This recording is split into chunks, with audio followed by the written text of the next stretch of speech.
네, 성도님들, 우리는 하나님의 선택으로 말미암아 구원을 받은 사람들입니다. 이 말은 우리가 잘나서도 아니고 잘한 것도 없는데 하나님의 전적인 은혜로 우리를 선택해 주셨다라는 뜻입니다. 그러므로 이 선택이라는 것은요, 정말 놀라운 복음입니다.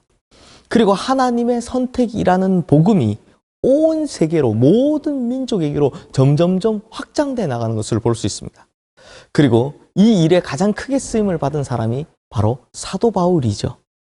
그래서 우리는 이 사도 바울을 이방인의 사도 이렇게 부릅니다. 그런데 사도 바울에게 선택이라는 말이 끊임없는 고통이자 큰 고민거리였습니다.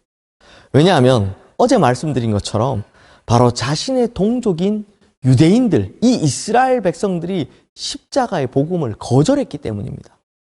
유대인들은요, 자신들을 선택받은 민족이다라고 생각을 했습니다. 아니, 정확히는 자신들만 선택받은 민족이다라고 생각을 했습니다.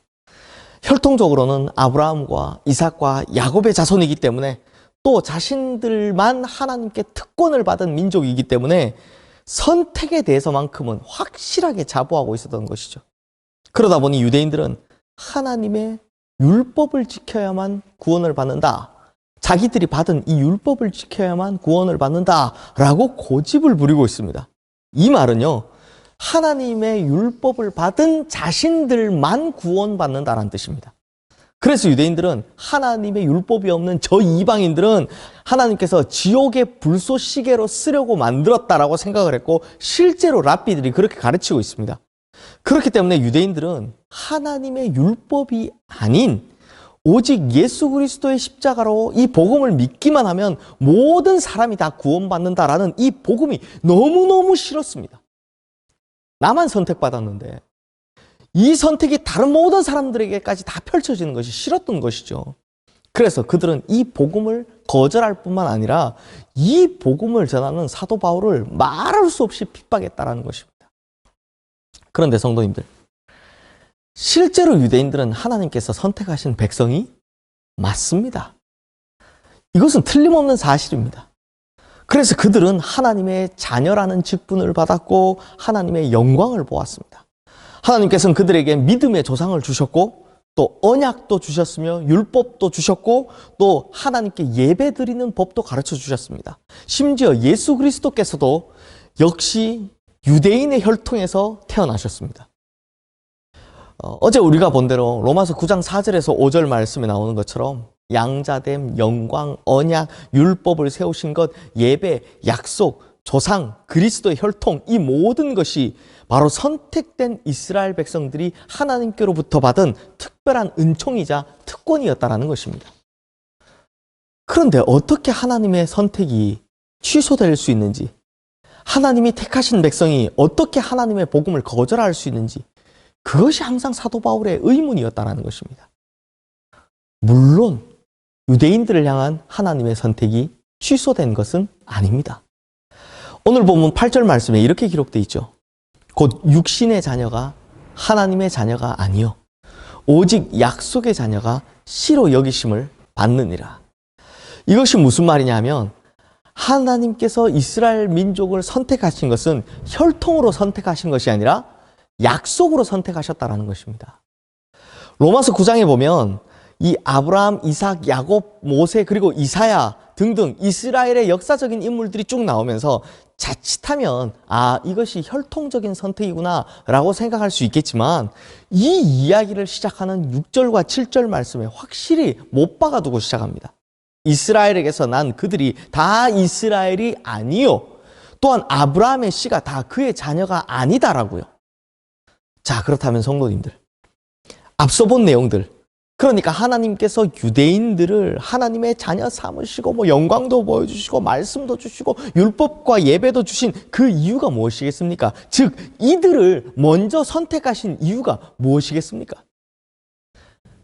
바로 이들을 통해 하나님의 선택이 확장되기를 바라셨기 때문입니다. 하나님께서 유대인들을 선택하신 것은 단순히 유대인들을 구원하고 이방 민족들을 다 멸하기 위해서가 아니라 그 반대로 유대인들을 통해서 다른 이방 민족들조차도 다 구원하시기 위함이었다라는 것입니다. 그 내용이 출애굽 이후 딱 3개월 만에 시내 광야에 도착하던 때 하나님께서 모세를 통해 출애굽시킨 이유에 대해서 말씀하시는 장면에서 나오는데요. 출애굽기 19장 6절 말씀입니다. 너희가 내게 대하여 제사장 나라가 되며 거룩한 백성이 되리라. 너는 이 말을 이스라엘 자손에게 전할지니라. 그러므로 하나님께서 유대인들을 선택하신 이유는 딱 하나, 바로 이 사명 때문이었다라는 것입니다. 사명 때문에 그들을 선택했다라는 것입니다. 그런데 유대인들이 이 사명을 잊어버리고 자기들만 구원받는다라고 생각을 했습니다. 자신들이 택함받았다는 것만 자랑했지 하나님께서 선택해 주신 그 이유대로는 살지 않았다라는 것입니다. 결국 이 사명을 감당하지 않았고 자신들의 사명의 대상이 되어야 할 이방인을 무시하고 멸시하고 말았다라는 것입니다. 즉 하나님께서 그들을 선택하신 이유와는 정반대로 살았다는 것이죠. 그러니 지금은 오히려 유대인들이 구원에서부터 멀어지게 생겼습니다. 반대로 이렇게 유대인들이 복음을 거절하고 복음의 사명을 거절하다 보니 오히려 이방인들에게 구원의 문이 열려버렸다는 것입니다. 복음의 문이 이방인들에게 열렸다는 것입니다. 사랑하는 성도님들, 하나님께서 우리를 선택해 주신 것에는 반드시 이유가 있습니다. 우리는 그것을 사명이라고 부릅니다. 그런데 우리가 선택받은 것만 좋아하고 주신 사명을 잊어버리고 산다면 우리도 유대인들과 똑같은 꼴을 당하게 될 위험성이 크다라는 것입니다. 그러므로 성도님들, 하나님께서 나를 선택하신 것에는 항상 사명이라는 이유가 뒤따른다라는 것을 반드시 기억하시기 바랍니다. 내가 구원받은 것, 나만 천국 가는 것 좋다고 생각하시다가는 우리도 유대인 꼴이 날 수 있다라는 것입니다. 그러므로 주님께서 우리를 선택하신 이유, 그 사명을 잘 기억하고 잘 수행해 나가시는 우리 모든 성도님들 되시기를 주님의 이름으로 축원합니다. 기도하겠습니다. 하나님 아버지, 하나님께서 만민에게 구원의 소식을 알리라라는 이 거룩한 나라요, 택함받은 백성, 이 귀한 사명을 받았던 유대인들이 사명은 잊어버리고 선택만 생각하다 보니 결국 구원의 문에서 멀어져 버리는 것을 볼 수 있습니다. 주님, 하나님께서 우리를 선택하신 이유, 그 사명이 반드시 있을 줄 압니다. 주님, 우리가 구원받았다라는 그 기쁨 때문에 사명을 잊어버리고 살다 이 유대인들 같은 꼴이 나지 않게 하여 주시옵소서.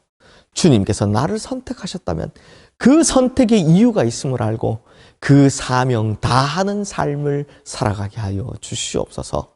예수 그리스도 이름으로 기도드리옵나이다. 아멘.